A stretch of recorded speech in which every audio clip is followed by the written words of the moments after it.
If you're looking to buy, specifically in the Charleston area, this next year, this video is for you to give you some market predictions from a mortgage lender, not from a random news source. We just did a lunch and learn for our area realtors in our office yesterday, but the data is important for everyone, including those who are looking to buy. One of the things I talked about is inventory. Specifically for our Charleston area, inventory continues to go up, which is a great thing for buyers because it gives you a lot more properties to look at. And if you're more discerning or looking for specific features, there's more likely to be a house available for you to view. The other side of that, though, is home prices. So home prices also continue to go up in Charleston. So you may have seen a lot of news stories about home prices falling, home prices not getting listing amounts, home prices coming down, home prices dropping however much percentage. Keep in mind that for most larger areas that are high volume of people moving to the area, such as Charleston or your bigger cities, that decrease in home prices doesn't mean that overall home prices have come down.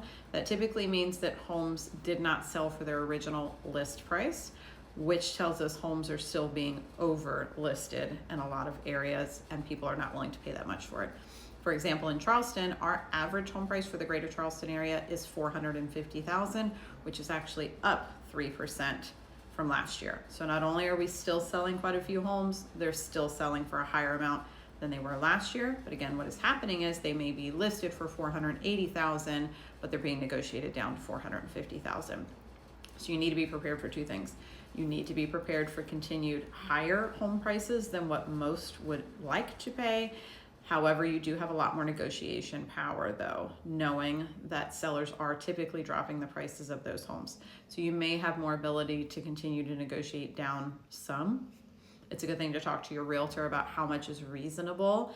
In general, still, if you're coming in thinking you're gonna offer $90,000, $100,000 less than asking price, you probably won't end up winning, but you never know. For average days on market, which is how long it takes for houses to sell in our area, for Charleston area at least, we're still hitting around 45 to 46 days on average. You may have heard news stories that homes are sitting on the market forever and they're just sitting and sitting. Technically, if we look back at historical data from right before COVID and back, our average was around 50 to 55 days. So in reality, they're not sitting a long time. They're sitting closer to what was historically normal. However, many sellers are still freaking out and thinking they're sitting way too long. So again, as a buyer, you have a lot more negotiation power. You may be able to ask for seller credits to go towards temporary rate buy downs or to reduce your closing costs. You may be able to ask for more repairs because you are technically in more of a buyer's market. So that's actually a positive for you.